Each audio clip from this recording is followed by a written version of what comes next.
Welcome to another Scenic Insider series, Real Advisors, Real Experiences. Today, we're going beyond the ship and into the experience. What really stands out on a scenic river cruise once you're there? I'm joined by Beth and Rich Tengowski from In Tune Travel, who recently sailed on the Scenic Opal through the Netherlands and Belgium. Welcome. Hello. Hello, hello. Thanks, guys. So before we sail in, for those less familiar with Scenic, Scenic is an ultra luxury river cruise experience from butler service for every guest to immersive excursions and fine dining. The Scenic Opal is one of their sleek spaceships sailing through Europe, designed to feel like a boutique hotel on the water with spacious suites, panoramic views, and multiple dining venues. So let's sail in. Are you guys ready? We are ready. Let's go. So, looking back at the itinerary, what destinations or moments stood out more than you expected? Yes, sir. No, go ahead. Well, first of all, we launched out of Amsterdam, and the third day we pulled into Bernice, and we actually went to a little village called Veer, which is kind of a fishing little village, very quaint, charming as could be. We walked through the village a little bit. But the one of the highlights looking back is when we got back to the ship, they actually went and did some fishing. They brought some mussels back on the ship for us to Oysters for us to try on the ship, which was a complete surprise. So it was a wonderful little, experience. For me, that was one of them that really stood out. How about you? I really enjoyed Antwerp. I have never been to Belgium, and I thought it was a beautiful city. We did the walking tour there, and our guide was fantastic. And then we had plenty of time, which is really nice. We didn't feel the rush to get back to the ship. So we had a lot of time to just explore on our own. We sat down and had he had a beer and I had a hot chocolate because I was cold, and some Belgian fries, which we had to try, of course, with mayonnaise. And then, of course, we explored all the chocolate places that are there. A lot of them. Yeah. And a lace store. It was really nice, and a beautiful church right in the center of town.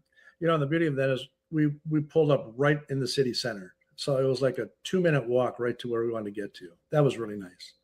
I'm going to add one, if you don't mind. That was actually, we went to Arnhem, and I didn't know anything about this little village. And I'm kind of a history buff, and knowing that the British parachuted in and the history and the battle there just created a whole new perspective for me. Again, as Americans, we learn all about American history and the invasion. But having the British perspective was completely new. And I've been to the Pegasus Bridge before, and knowing what the British did at this little village, for me, as kind of a history buff, it was fascinating. Beautiful little village. I love that because the connections that these cruises, and it brings you to these small towns where you're not only hearing about our past histories there, but then learning about the European history, and it just all goes full circle. And one of my favorite reasons to do Europe, and especially doing it on a river cruise.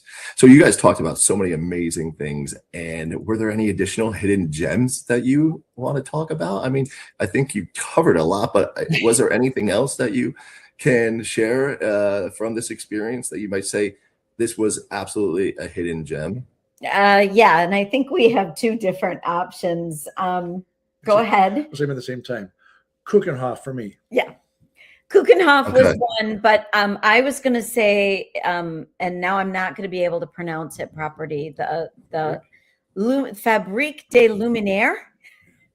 That was our Scenic and Rich that we did one evening. That was amazing. So we had seen the Van Gogh immersive exhibit in Milwaukee when it came through. This was 3 times what we saw in Milwaukee. It had Van Gogh, it had Rembrandt, it had other lesser known artists, and the music was phenomenal. We walked in and were handed a glass of champagne, and it was just an amazing evening. So I have to say that's really a hidden gem for me. I love that. That is our immersive experience. Those we have one of those on every river cruise, and they are those wow moments. So that definitely is a nice hidden gem. And Kukenhof Garden isn't bad either, Rich. So that is also a good one. Since we're talking about gems right away, what was really enticing about this Enrich program, it was a private event for our ship. And I didn't expect that. I mean, we had full, the place to ourselves. Yep. And The places are closed down. They're private to just our cruise, our ship, and they are special moments on our cruises. that was impressive. All right, so let's talk about a little bit selling. There are so many excursions to help our advisors and clients. How did you personally decide what to do on the excursions that you had available to you every day? The two of us just sat down and discussed what we like. We pretty much agreed on most things. We tend to be foodies. So we like walking tours that include food tours where you're going off the beaten path and you're not just going to those tourist spots. So we did a couple of those. I think the one day that we had a little bit of disagreement was in Antwerp. He wanted to do the beer and chocolate pairing. And I said, I don't like beer, so I really don't want to. So we actually discussed, and this is something that travelers can easily do. We discussed the option of I'll do the walking tour, you do the beer and chocolate pairing. We ended up not doing that. He decided to stay with me and we did the walking tour and then we did the beer and chocolate afterwards. But that is always an option, which is really nice. So Right. I think There's a mix of active cultural experiences, and it's all about your pace of the day and picking your style. So that is it's great to have all those different options. It does create those conversations, but those are fun conversations to have. And what you ultimately choose to do is never the wrong decision. They're all amazing tours, right? So I'm glad you guys got to experience that. I have done that beer tour, and it's pretty good, though, Rich. You're gonna have to go back. That's one thing I keep thinking, oh, maybe I should have done that. But Garrett, I want to add one more thing that I thought was kind of fascinating. Is they had e-bikes on the ship that people were using, and we actually talked about trying that. We're not big bikers, but we thought that'd be a great way to see the countryside and see some of the villages. And that was a little bit of a surprise. I didn't expect the quality of bikes that they had. So what I liked was a lot of other ships only have regular bikes, and the fact that Scenic has e-bikes is awesome because you've got some people that maybe want to do a bike trip, but they have an e-bike back home because they maybe can't do the hills anymore or have knee issues, and the e-bikes really help.